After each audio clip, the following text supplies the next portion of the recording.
It's time for the Lovable Me Show. Based on the award-winning book series, I Am a Lovable Me.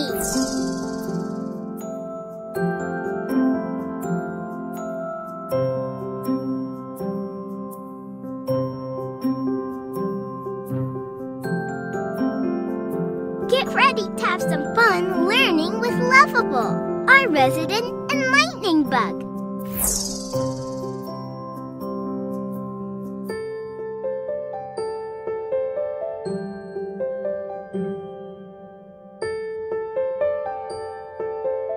Are you ready? Close your eyes and let's count to 3. 1, 2, 3. Now open them. Here we go. Hello and welcome to the Lovable Me Show. I'm Sharon Penchina, author of the award-winning I Am a Lovable Me books for children. Thank you so much for joining me today. In just a moment, we're going to watch our weekly video vlog message, and this week's vlog focuses on the importance of your child's self-esteem. After the short video plays, don't go away because I have a special guest ready to share some great tips with you to help you deepen your relationship with your children. Welcome to the Lovable Me weekly vlog, where you will find valuable tools and enlightenment to support your child's self-confidence and self-esteem. We worry about what a child will become tomorrow, yet we forget that he is someone today. Stacia Tauscher. Self-esteem is the way you feel about yourself and is one key measure of your child's overall mental health. Self-esteem develops throughout your child's life and serves different purposes at different stages. Babies develop persistence, believing they can accomplish things through repeated effort. Toddlers develop self-esteem as they reach milestones like dressing themselves or using the bathroom.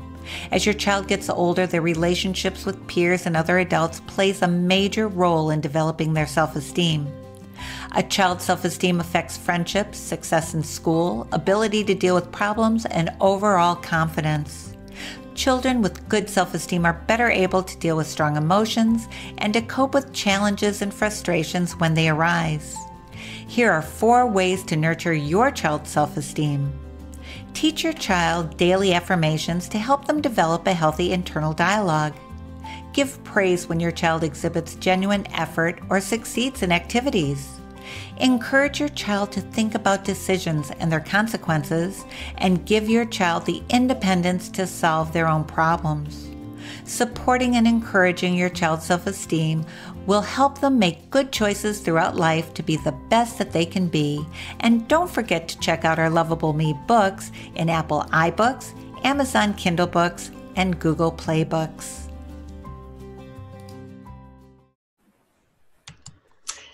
Today, my special guest is Bonnie Horsburgh. Bonnie is a licensed clinical social worker with over 15 years of experience in social and behavioral health services. She specializes in early childhood attachment and the treatment of attachment trauma. As a facilitator of child-parent relationship therapy, she helps parents learn to emotionally connect with their children to create deeper, more meaningful relationships with them. She maintains a therapy practice in Idaho and teaches mindfulness, self-compassion, and stress resilience courses to individuals and organizations. Bonnie, it's so nice to have you here, and I want to welcome you to the Lovable Me Show. Thank you, Sharon. It's so great to be here. Terrific. It's very timely, I think, that you're joining us, prior to the new year beginning. So there's lots of, great tips I think you'll share with the audience that they can implement to get their new year started out on the right foot. Sure. I'm going to jump right in with some questions that I know the audience will be interested in hearing about. I know you teach mindfulness and self-compassion to adults. But how does that relate to helping children develop inner strength, resilience, and a deep knowing that they're lovable? Yeah, parents are in kind of a precarious situation because I'm a parent myself, and as parents, we're dealing with all of the things that are happening in our lives that are contributing to our own stress response, and then we add to that the fact that in our relationships with our children, because we are so empathically connected with the people that we care for, especially our own children, when our children experience any type of distress, we are literally downloading their pain response in our own bodies as well. And that is, that's the basis of empathy. Human beings are empathic with one another. We are wired to be able to feel what other people are feeling. And that's especially true with the people with whom we have the closest relationships. And so parents have kind of a double whammy when it comes to stress. We're dealing with the things that are contributing to our own stress in our lives, and we're also literally downloading the stress that our children experience as well. So, I have a story that I like to tell that kind of illustrates that, and it's involving my daughter when it was a couple of years ago. She went to a birthday party and she had a cavity that we didn't know about, and they had frozen yogurt, and the cavity, the frozen yogurt really zinged the nerve, and she was in so much pain. She wailed for a couple hours, so she was in so much pain. And I remember the point when I was comforting my daughter and we were kind of waiting, for the ibuprofen to kick in. I called the dentist. I was comforting her and I was really there with her until a certain point. And I remember the point at which my daughter's distress and her pain started to overwhelm my own stress response system. And I found myself getting really agitated and frustrated. And that was the point at which I said, if you would just floss your teeth better, and I got really frustrated, which was not a helpful response for her in that moment. And it contributed to increasing her stress. But what I realized happened there is something that happens so frequently for us as parents, which is when our kids are struggling and when they're in pain, eventually it really starts to feed our own threat protection system, our own stress response, and we can start to become overwhelmed. And that's where mindfulness and self-compassion for parents comes in, because it's really, really critical that we learn number one, about that system so that we're not so critical of ourselves as parents when we start to feel distressed by our children's distress when they're in pain.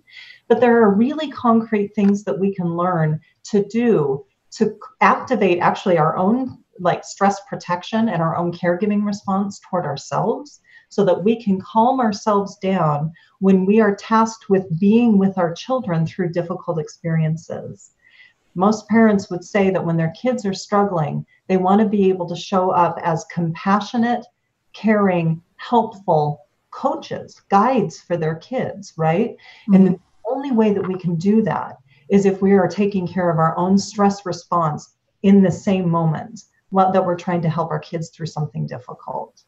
Yeah, I think we need to become our own good parent to ourselves and a cheerleader for our own success, because if we don't have if we don't have it together, we're not going to be able to give it to someone else.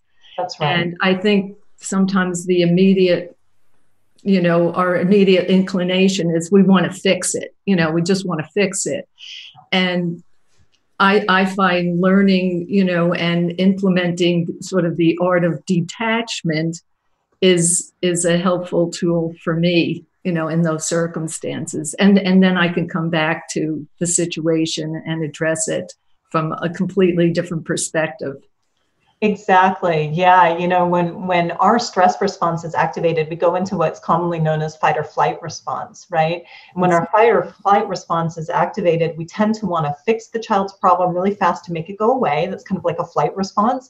Or we get angry and frustrated with them for having the reaction. And it's because we love and care about them so much. It's so difficult to see our little loved ones in pain. So we want to fix it. We want to try to make it go away, or we can start to become dysregulated. When we activate our own caregiving response toward ourselves, and I'll talk more about how to do that here in a moment. When we do that, actually our compassion turns back on and our creative problem solving turns back on. And so then we can kind of, dive in and help our kids figure out how they want to respond to whatever situation is happening without feeling like the only way for us to feel better and for our children to feel better is to take away the stress, which we all know oftentimes isn't something that we have the ability to do. So that's where, resilience really comes in, as we can practice this stress resilience within ourselves as we are engaging with our kids. They're developing the same skill set. Exactly. Yeah. We both share a common focus when it comes to teaching the importance of a healthy inner dialogue. And I was wondering if you could share a little bit about how parents' self-talk impacts their children and how they can develop a healthier inner dialogue. You bet. Yeah, again, I love to tell stories to illustrate points. And I want to tell a story here. Recently, I was on retreat and I was so grateful to have this huge picture window in the dining room where we would sit and eat. And there was a salt lick, a few hundred meters from the window where this cow moose and her calf would come in and sit at the salt lick and kind of look around every morning. And I remember just watching this mama moose. And she, here's the baby just kind of bouncing around, playing with the deer that were passing through and enjoying the salt lick. And this poor mama, like every time there was a sound, around them, maybe somebody opened or closed a door or an animal passed by, this poor mama moose would her head would dart up, her ears would flicker, and she's looking around and she's just so stressed. And it was an interesting illustration of what has actually been researched and proven to be true, that when parents, especially women, are in the role of caring for a child who is still highly dependent upon them, so a child that's really close to, they're holding or in like toddlerhood, preschool age, our stress response is activated just by nature. And it makes sense because we need to make sure that our little ones stay alive. And we're kind of tasked with, making sure that happens. And so what that means is our stress response is already running and gunning simply because of the role that we have with regard to our caregiving responsibilities. Okay. So that being the case, what has also been proven is that when our fight or flight response is kicked in chronically like that, our inner dialogue becomes more negative. It becomes more critical. It becomes more shaming. And the reason why is because if you think about that threat protection system being activated, we tend to get more agitated. We tend to respond without thinking and to say things that oftentimes are a little more aggressive. Now, even if we have the ability to filter that externally, so maybe we're not saying things, that are as stress induced towards our children, we are oftentimes saying them to ourselves. And so that inner dialogue can be really harsh, if we make a parenting choice that maybe we don't necessarily think was very skillful, our inner dialogue can be pretty intense. And many people have heard that saying that, be careful what you say to yourself because your body is listening. And that's true. So when we're saying things to ourselves like, oh my gosh, I can't believe I said that to my kid. What was I thinking? What's wrong with me? Our stress response is actually responding to that. And we're causing ourselves more fight or flight response. And then what we know when that fight or flight response is activated even more, it makes it even more difficult to then have a skillful response toward our children. And so, a couple things happen when parents start practicing a more compassionate relationship with themselves. And that is that, number one, they start to calm down. The stress response is actually reduced and the compassionate caregiving response is increased. And we also start to become more aware of hearing that inner critical dialogue from our children. So maybe kids come home from school, and they say that, so-and-so wouldn't play with me today. They don't like me. Well, again, if we're not feeling so stressed by that response, rather than saying, oh, I'm sure it was fine. I'm sure they like you, trying to make that pain go away, we're better able to kind of comfort our children, stay in it, and ask questions to help them understand that their own dialogue can kind of be inherently negative when we don't have all the information about a situation. And so the more that we practice it ourselves, the better able we are to teach our kids about healthy inner dialogue. And I love, as I teach mindfulness and self-compassion, Sharon, one of the things that I hear from parents in particular is, if I had learned this when I was a child, it would have changed my life. How do I teach my children? And so I'm so encouraged by what you're doing, by your books and by your mission, because that's exactly what you're doing. You're teaching kids to have a compassionate relationship with themselves, which will spare them a whole lot of stress or distress and increase their resilience throughout their lifetime. Yeah, thank you. Yeah. And in actuality, one of the impetus in writing these books was I was saying the same thing to myself. I wish I had this information when I was a kid. Mm-hmm. And, I worked with facilitated adults for many years and realized that, getting these tools to children early on was, much more critical, because we could avoid, so much of what we're all now looking to learn and change and adopt, different behavior now, where it's so much easier when you teach it at an early age. Yes. And in terms of the self-talk,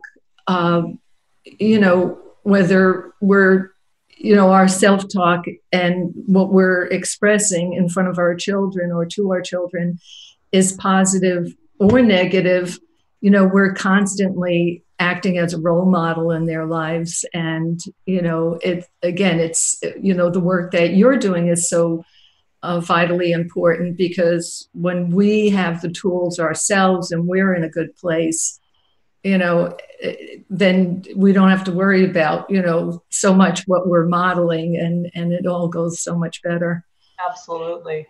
So I wondered if you could share some tips that parents and caregivers can easily implement to help support the positive self-concept of their children. Yeah. So there's a number of things that come to mind, but I would love to teach really quickly here one of my favorite tools. And this was the tool that I utilized the moment that I realized I was about to lose my mind when my daughter had her toothache. This is a really powerful tool. And there's a lot of research behind this particular technique that indicates that when we take care of ourselves, when we are faced with somebody else's struggle or suffering, we are able to sustain our caregiving rather than burn out and feel like we have to pull away or push away to protect ourselves. And so the technique is basically this, and it all comes from a place of mindful awareness, that the most important thing that we can do in any given moment with our children is be able to stop and bring awareness to what is happening within my own body. Right now, is my heart beating fast? Am I feeling tense? When I start to feel overwhelmed and distressed, if my daughter is having a hard day, I will tense up. I'll feel my fists tense. I'll feel my shoulders tense. So our body will always give us clues about how am I doing right now in relationship to what's going on. So one of the most powerful things that we can do first is just check in with our own body. What am I feeling? What's going on? And then to give ourselves some positive reinforcement that the reason we're feeling stressed when our kids are struggling is because we love them. It's because we are connected and attached to these little beings and we love them so much. So rather than getting upset with ourselves when we start to get overwhelmed with their pain or their difficulties or their struggle, we can kind of reinforce to ourselves that the reason I'm struggling is because I love this little person so much. Mm-hmm. Exactly. This is born of having a big open heart with my child, right? And even that message, like, hey, Bonnie, you're struggling right now because you love this little girl so much, that helps me. We're activating now our caregiving response in our body, which is oxytocin mediated, and we're starting to calm down our stress response, which is cortisol mediated. So just giving ourselves that opportunity to say, this is a moment of pain. I'm struggling right now because my child is struggling. And this is because I love her very much. Because I, like so many other parents, struggle in a difficult moment with my child. And then the next question, there's three components to this. This comes from the Mindful Self-Compassion program with Kristen Neff and Chris Germer. They're the founders. The third step is, can I be kind to myself while I experience this with my child? And if it's hard to imagine what we would say or do for ourselves, in order to be kind. We can imagine, what would I tell a good friend who is struggling with this situation, with a similar situation? You might say, hang in there, mama, you're doing a good job, and moments like these are hard. What are some of those messages that you would tell somebody else who's struggling in a difficult moment? And then you can imagine turning those back toward yourself. Mm-hmm. So it's really 3 steps. The first one is recognizing this is a moment of pain. This moment is difficult. I'm struggling, my heart's beating fast, my muscles are getting tense.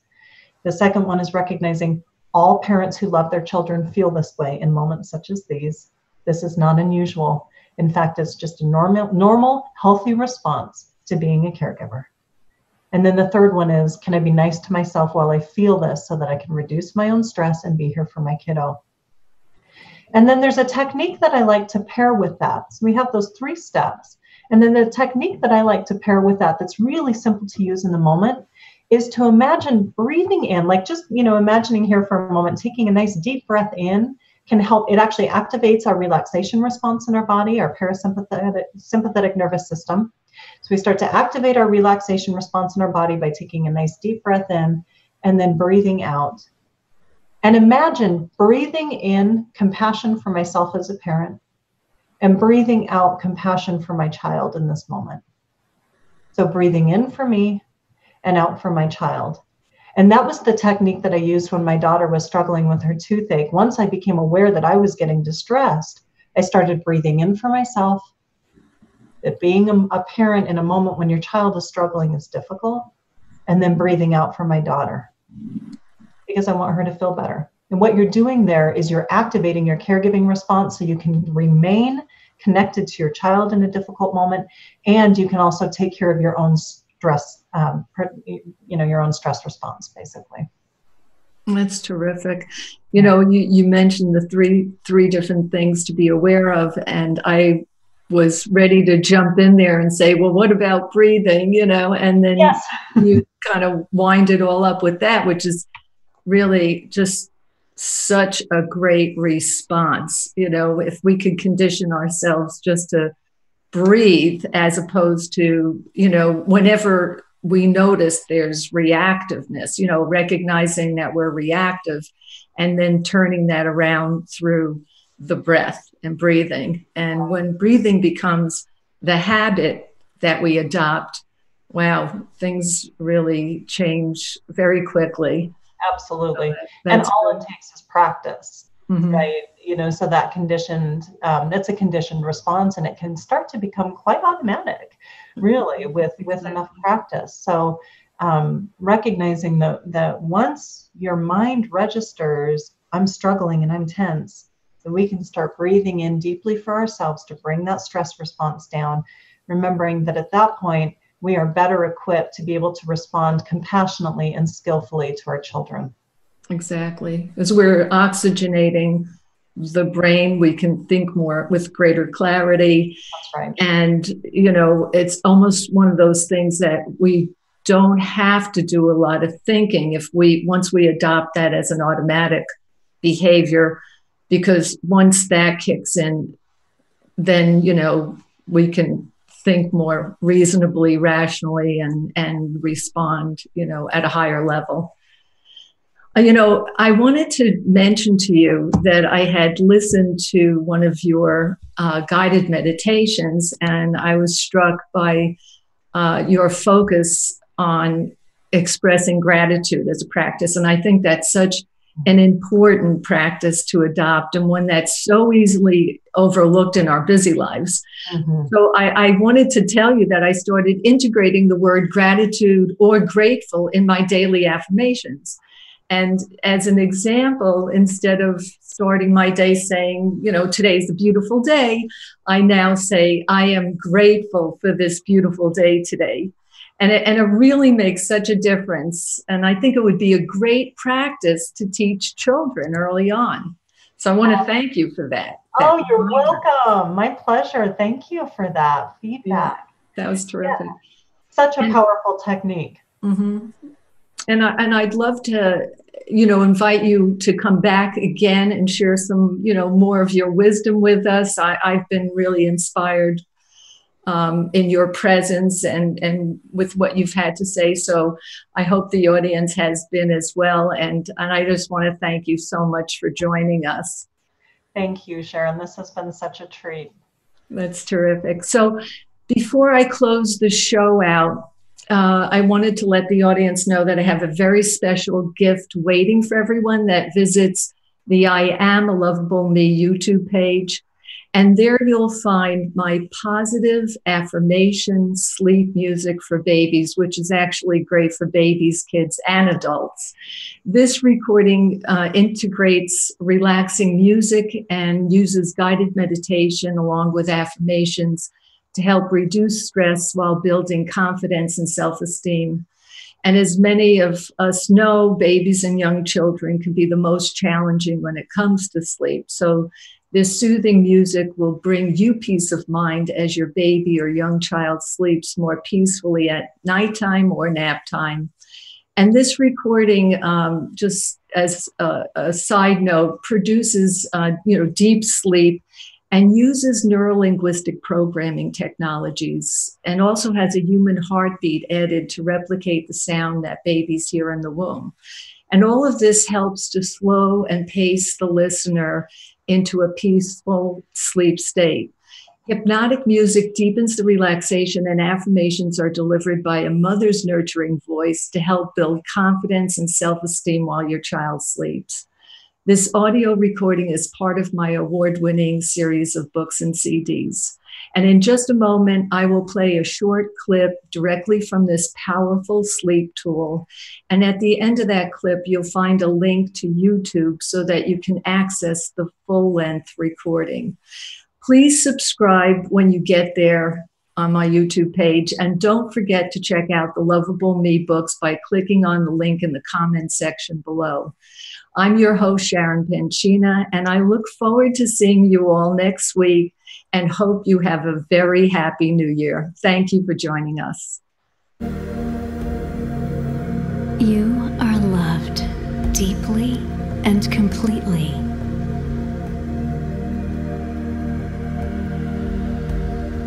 You are loved exactly as you are.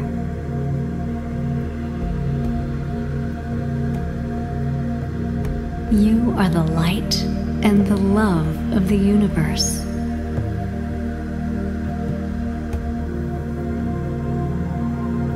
You are a beautiful being, both inside and out.